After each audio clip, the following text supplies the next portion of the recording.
മഴതോരും മുൻപേ സീരിയലിന്റെ latest episode review ആണ് പറയുന്നത്. അലീനയുടെ ഹൃദയത്തിൽ അകാരണമായ ഒരു ഭയം തളം കെട്ടി.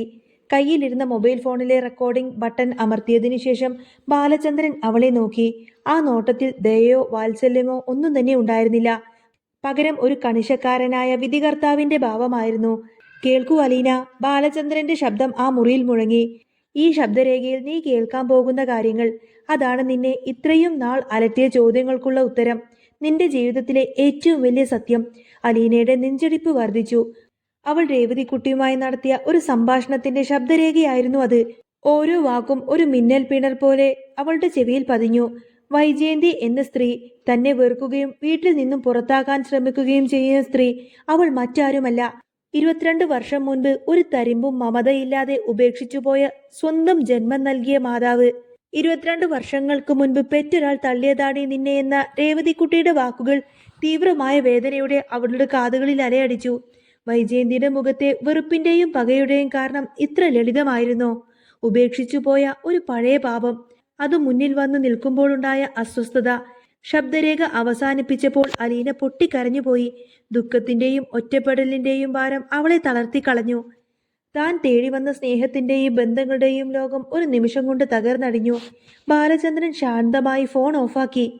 ഇപ്പോൾ പറയൂ അലീന, നീ പോകുമോ അതോ ഇവിടെ തന്നെ നിൽക്കുമോ? അലീനയുടെ മറുപടി കാത്തു നിൽക്കാതെ അദ്ദേഹം തുടർന്നു. ഇത്രയും കാലം നീ ഇവിടെ നിന്ന് പോവാൻ വെമ്പൽ കൊണ്ടു.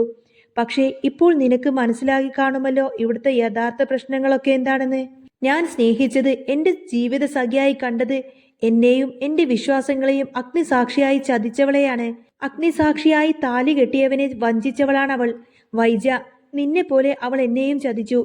അതുകൊണ്ട് അലീന, നീയുമില്ല ഞാനുമില്ല. നമ്മൾ രണ്ടുപേരും ഒരേ ദുഃഖത്തിന്റെ ഇരകളാണ്. നമ്മുടെ പൊതു ശത്രുവാണ് വൈജയന്തി. അലീന നിശബ്ദയായി തല കുനിച്ചു നിന്നു. അദ്ദേഹത്തിന്റെ വാക്കുകളിലെ സത്യം അവളെ ആഴത്തിൽ സ്പർശിച്ചു. തന്നെ വളർത്തിയ ബ്രിജിത്ത മമ്മിയുടെ കരങ്ങളിലെ സ്നേഹം അവളെ ഒരു നല്ല പെൺകുട്ടിയാക്കി മാറ്റി.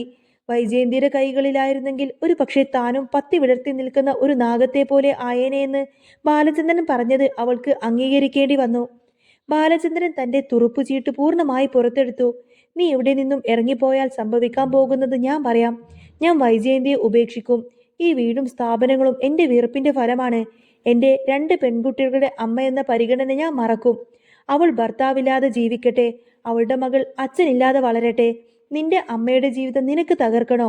സ്നേഹത്തിനും സഹോദരങ്ങളുടെ മമതയ്ക്കും വേണ്ടിയാണല്ലോ നീ ഇവിടെ വന്നത്. നിന്നെ ഏറ്റവും കൂടുതൽ സ്നേഹിക്കുന്നത് ഞാനാണെന്ന് നീ മനസ്സിലാക്കണം. കളങ്കമില്ലാത്ത സ്നേഹമാണത്. ആ വാദമുഖങ്ങൾ അലീനയുടെ പ്രതിരോധം തകർത്തു. താൻ ഇവിടെ നിന്നും പോയാൽ വൈജയന്തിയുടെ ജീവിതം തകരും. അത് തന്റെ സഹോദരിമാരുടെ ജീവിതത്തെയും ബാധിക്കും. സ്നേഹത്തിന്റെ പേരിൽ ആ ബന്ധങ്ങൾ തകരാതിരിക്കാൻ അവൾക്ക് പിടിച്ചു നിൽക്കേണ്ടി വന്നു. മാത്രവുമല്ല, ബാലചന്ദ്രൻ തുടർന്നു, നിന്റെ അമ്മയെ മാത്രം അറിഞ്ഞാ മതിയോ? നിന്റെ അച്ഛൻ ആരാണെന്ന സത്യം കൂടെ നിനക്കറിയണ്ടേ? അതിനുവേണ്ടി നീ ശ്രമിക്കൂ. അല്ലാതെ ഈ ബാലചന്ദ്രനെ വെല്ലുവിളിച്ചിട്ട് നീ ഇവിടെ നിന്നും ഇറങ്ങിപ്പോവരുത്. തകരുന്നത് നിന്റെ അമ്മയുടെയും നിന്റെ പെങ്ങന്മാരുടെയും ജീവിതം തന്നെയായിരിക്കും. ഈ ഭീഷണിയും സത്യവും അലീനയെ നിസ്സഹായയാക്കി. സർ എന്തൊക്കെയാണ് ഈ വിളിച്ചു പറയുന്നത്? ഞാനും രേവതിക്കുട്ടിയുമായിട്ടുള്ള ഫോൺ സംഭാഷണം സാറിന് എങ്ങനെ കിട്ടി? അവൾ പരിഭ്രാന്തിയോടെ ചോദിച്ചു. ഇതൊരു ചോദ്യമാണോ അലീന? ബാലചന്ദ്രൻ പുഞ്ചിരിച്ചു. ഇത് സാങ്കേതിക വിദ്യയുടെ യുഗമാണ്. കള്ളം കള്ളമാണെന്നും സത്യം സത്യമാണെന്നും സ്ഥാപിക്കാൻ നിമിഷങ്ങൾ മാത്രം മതി. നീ എവിടെ നിന്നും പോവരുത്. നീ പോയാ പിന്നെ ഞാൻ മാത്രമല്ല, ഈ വീട്ടിലുള്ള ഓരോരുത്തരും തകരും. നിന്റെ മകളായി കരുതിയ ഞാനും നിന്റെ കൂടപ്പിറപ്പുകളും എല്ലാവരും തകരും. അതിന് നീ അനുവദിക്കരുത് അലീന. അലീനയുടെ മനസ്സിൽ മുത്തശ്ശിയോട് കൊടുത്ത വാക്ക് ഓർമ്മ വന്നു. കുഞ്ഞിരാമൻ മേനോൻ സാറിന്റെ സന്തോഷത്തിന് വേണ്ടി ഈ സത്യം ആരും അറിയരുത് എന്ന് അവൾ വാക്കുകൊടുത്തതാണ്. എന്നിട്ടും യാദൃശ്ചികമായി ബാലചന്ദ്രൻ ആ സത്യം അറിഞ്ഞിരിക്കുന്നു. ബാലചന്ദ്രന്റെ വാക്കുകൾ ഉറച്ചതായിരുന്നു. താൻ സത്യങ്ങൾ അറിഞ്ഞിട്ടും നിന്റെ കൂടെ നിൽക്കുന്നുണ്ടെങ്കിൽ നിന്നിൽ സത്യമുള്ളത് കൊണ്ടാണ്. നിന്നിൽ എനിക്ക് വിശ്വാസമുണ്ട്. നീ നല്ലൊരു പെൺകുട്ടിയാണ്. അതുകൊണ്ട് എന്റെ കൂടെ നീ നിന്നേ പറ്റൂ. നീ ഇവിടെ തന്നെ നിൽക്കണം അലീന. സകല ശക്തിയും ചോർന്നു പോയതുപോലെ അലീന തന്റെ തീരുമാനം മാറ്റി. വാഗ്ദാനം ചെയ്യപ്പെട്ട സ്നേഹത്തേക്കാൾ വലുത് തന്റെ സഹോദരിമാരുടെയും അമ്മയുടെയും തകരാത്ത ജീവിതമാണെന്ന് അവൾ വിശ്വസിച്ചു. അവൾ താക്കോലുമായി താഴേക്ക് ചെന്നു. താഴെ കോണിപ്പടിയുടെ അരികിൽ വൈജയന്തി കത്തിജ്വലിക്കുന്ന കണ്ണുകളോടെ അലീനയെ തന്നെ കാത്തുനിന്നു. അവൾ അകത്തുപോയ നിമിഷം മുതൽ വൈജയന്തിയുടെ മനസ്സിൽ പക ആളിക്കത്തി. എന്താടി നീ ഇങ്ങോട്ടേക്ക് വരാൻ ഇത്ര താമസിച്ചത്? ഇറങ്ങിപ്പോവാൻ നേരം പോലും നിനക്കെന്താ ജാടയാണോ? അങ്ങേര് നിനക്ക് താക്കോല് തന്നില്ലേ? വൈജയന്തിയുടെ സ്വരം പരുഷമായിരുന്നു. അലീന കീഴ്പ്പെട്ടവളെ പോലെ ഇന്നാ മേഡം ദേ താക്കോല് എന്ന് പറഞ്ഞ് താക്കോല് കൈമാറി. ഇതൊന്നും ഞാൻ തുറക്കില്ല. അയാൾ പൂട്ടിയതല്ലേ, അതുകൊണ്ട് നീ തന്നെ തുറക്കണം. എന്നിട്ട് പെട്ടെന്ന് തന്നെ സ്ഥലം വിട്ടോളണം. വൈജയന്തി ആരാണെന്ന് ഇപ്പോഴെങ്കിലും നിനക്ക് മനസ്സിലായോ? വൈജയന്തി അലറിക്കൊണ്ട് പറഞ്ഞു. ആ നിമിഷം വരെ വളരെ അനുസരണയുള്ളവളായി നിന്ന അലീനയുടെ മുഖത്ത് ഒരു നേരത്തെ ഭാവമാറ്റമുണ്ടായി. അവൾ ധൈര്യം സംഭരിച്ചു ശാന്തമായി പ്രതികരിച്ചു. അത് പിന്നെ മാഡം, ഞാൻ എവിടെ നിന്നും പോകുന്നില്ല. ആ വാക്കുകൾ വൈജയന്തിയെ ശരിക്കും ഞെട്ടിച്ചു. അവളുടെ മുഖം ക്രോധം കൊണ്ട് ചുവന്നു. എന്താടി നീ പറഞ്ഞത്? നീ പോകുന്നില്ലെന്നോ? അങ്ങനെയല്ലല്ലോ നീ ഇത്ര നേരം പറഞ്ഞത്. മര്യാദയ്ക്ക് ഇവിടെ നിന്നും ഇറങ്ങിപ്പോയിക്കോ. ബാലചന്ദ്രൻ പോലും നിന്നോട് പറഞ്ഞതാ ഇവിടെ നിന്നും പോവാനേ. ബാലചന്ദ്രൻ സാറ് പോവാനാണ് പറഞ്ഞതെങ്കിലും മാഡം ഒന്ന് മനസ്സിലാക്കണം. അലീനയുടെ സ്വരത്തിൽ തീവ്രത കൂടി. ഞാൻ ഇവിടെ നിന്നും പോയി കഴിഞ്ഞാൽ തകരാൻ പോകുന്നത് മാഡത്തിന്റെ ജീവിതമായിരിക്കും. വൈജയന്തിയുടെ ക്രോധം നിയന്ത്രണം വിട്ടു. ഓഹോ, നീ പോയാ തകരാൻ പോകുന്നത് എന്റെ ജീവിതമാണെങ്കിൽ അതങ്ങ് തകരട്ടേടി. നിന്റെ ഒത്താശയും സഹായം ഒന്നും എനിക്കിനി ആവശ്യമില്ല. പക്ഷേ നീ ഇവിടെ നിന്നും എത്രയും പെട്ടെന്ന് തന്നെ പോവണമെന്നത് എന്റെ വാശിയാണ്. മാഡം എന്തിനാണ് ഇത്ര വാശി കാണിക്കുന്നത്? മാഡം എന്തൊക്കെ പറഞ്ഞാലും ഞാൻ ഇവിടെ നിന്നും പോവില്ല. എനിക്ക് ഇവിടെ നിന്നും പോവാൻ കഴിയില്ല. അതിന് തക്കതായ കാരണമുണ്ടെന്ന് മാഡം കരുതിയാ മതി. ഈ വാക്കുകൾ വൈജയന്തിയെ ഭ്രാന്തമായ അവസ്ഥയിലെത്തിച്ചു. എന്ത്, നീ പോകുന്നില്ലെന്നോ? എന്നാ പിന്നെ രാജീവേട്ടനെ വിളിച്ചിട്ട് ഇവിടെ നിന്നും പറഞ്ഞയക്കാൻ പറ്റുമോ ഇല്ലയോ എന്ന് ഞാനൊന്ന് നോക്കട്ടെ. വൈജയന്തി തന്റെ സഹോദരനായ രാജീവനെ വിളിച്ചു. പരിഭ്രാന്തനായി ഫോണെടുത്ത രാജീവനോട് അവൾ നടന്ന കാര്യങ്ങളെല്ലാം തന്നെ പറഞ്ഞു. രാജീവേട്ട, അവൾ പോകുന്നില്ലെന്ന്. അവൾ എന്നെ വെല്ലുവിളിക്കുകയാണ്. രാജീവൻ അത് കേട്ട് അമ്പരന്നു. അതെങ്ങനെ ശരിയാവും? അവൾ പോവാതിരിക്കാൻ വേണ്ടിയിട്ട് എന്ത് പ്രശ്നമാണ് അവിടെ ഉള്ളത്?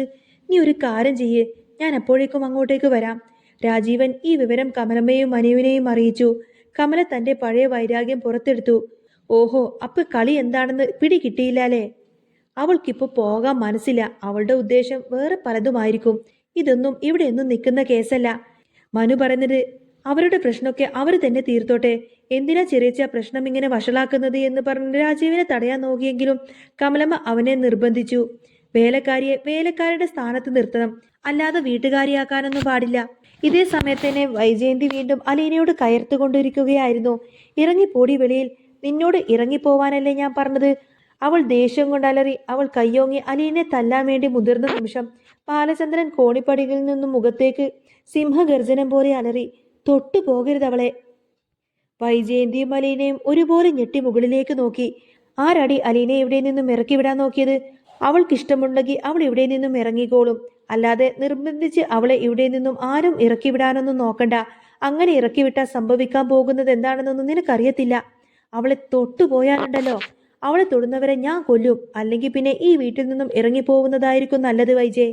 ബാലചന്ദ്രന്റെ ഈ ഒരു ഭീഷണിയും അലീനയോടുള്ള കടുത്ത പക്ഷാതാപവും വൈജയന്തിയെ ഭ്രാന്ത് പിടിപ്പിച്ചു. ആഹാ, അത്രക്കായോ? എങ്കിൽ പിന്നെ നമുക്ക് കാണാം.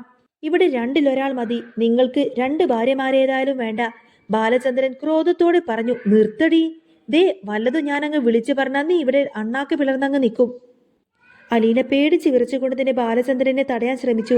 സർ, വേണ്ട സർ, പ്ലീസ് സർ, ഒന്നും പറയരുത് സർ. അലീനയുടെ പ്രതികരണം വൈജയന്തിയിൽ സംശയം വർദ്ധിച്ചു. ഓഹോ, അപ്പോ എന്തൊക്കെയോ ഇവിടെ ഞാൻ അറിയാതെ നടന്നിട്ടുണ്ടല്ലേ? ഒന്നും പറയരുത്. അപ്പോ രണ്ടുപേരും കൂടി കളിക്കുന്ന ഈ കളി വളരെ നല്ല കളി തന്നെയാണല്ലോ. ഞാൻ ഇതിന് സമ്മതിക്കില്ല. ഞാൻ ഏതായാലും ഇതൊന്നും സമ്മതിച്ചു തരില്ല. അപ്പോഴേക്കും വൈജയന്തിയുടെ ബ്രദർ രാജീവൻ അങ്ങോട്ടേക്ക് ഓടിക്കിതച്ചെത്തിയിരുന്നു. എന്താ എന്താ ഇവിടെ പ്രശ്നം? അലീനയെ നോക്കിക്കൊണ്ട് തന്നെ രാജീവൻ ചോദിക്കുന്നത്. എടി, നിന്നോട് ഇവിടെ നിന്നും ഇറങ്ങാനല്ലേ ഞാൻ പറഞ്ഞത്? അവൻ അലീനയെ നോക്കിയിട്ട് ആജ്ഞാപിച്ചു. ബാലചന്ദ്രൻ പടികൾ ഇറങ്ങി നേർക്കുനേർ നിന്ന് രാജീവനെ നോക്കി. അതെ രാജീവ, ഇതേ നിന്റെ വീടൊന്നുമല്ലല്ലോ. നീ ഏതായാലും നിന്റെ വീട്ടിൽ പോയി നിന്നിട്ട് അങ്ങ് പ്രസംഗിച്ചാ മതി. ഇത് ഈ ബാലചന്ദ്രന്റെ വീടാണ്. 25 കൊല്ലം ഗൾഫിൽ കിടന്ന് വിയർപ്പൊഴുക്കി ഉണ്ടാക്കിയ പണിത് വീടാണിത്. ഇവിടെ കയറി വന്ന് ഈ അലീനെ ഇറക്കി വിടാൻ മാത്രം നീ ആരാടാ? രാജീവൻ മര്യാദക്ക് നിന്റെ പെങ്ങളെ പറഞ്ഞ് മനസ്സിലാക്കി അവളെ കൊണ്ട് പോയിക്കോളണം. അല്ലാതെ ഒരിക്കലും അലീനെ തൊടാനും ഒരുത്തനും എന്റെ വീടിന്റെ മുറ്റത്തേക്ക് വന്നു പോകരുത്. ഇല്ലെങ്കിൽ പിന്നെ ഞാൻ നിങ്ങളെയൊക്കെ ആട്ടി ഓടിക്കും. അലീനയുടെ പുറത്ത് വൈജയന്തിയുടെയും രാജീവന്റെയും സംയുക്ത ശ്രമം പരാജയപ്പെട്ടിരിക്കുന്നു. തന്റെ അമ്മയുടെയും സഹോദരിമാരുടെയും ജീവിതം തകർക്കാതിരിക്കാൻ, വൈജ എന്ന ജന്മം നൽകിയ അമ്മയുടെ യഥാർത്ഥ സ്വഭാവം ലോകം അറിയാതിരിക്കാൻ അലീനയുടെ മനസ്സിൽ പുതിയൊരു പ്രതിജ്ഞ രൂപം കൊണ്ടു. രാജീവിന്റെ ഭീഷണിക്ക് മുന്നിലൊന്നും അലീന അവിടെ നിന്നും പടിയിറങ്ങിയില്ല. ഇനിയുള്ള പോരാട്ടം വൈജയന്തി എന്ന വഞ്ചകിയായ അമ്മയോടും അവൾക്ക് താങ്ങും തണലുമായി നിൽക്കുന്നവരോടുമുള്ള ഒരു അതിജീവനത്തിൻ്റെതാണ്. തന്റെ ശത്രുവിന്റെ വീട്ടിൽ അവൾക്ക് അവകാശപ്പെട്ട ഇടം തിരിച്ചു പിടിക്കാനുള്ള ധർമ്മ യുദ്ധമായിരുന്നു അവിടെ ആ നിമിഷം ആരംഭിച്ചിരുന്നത്.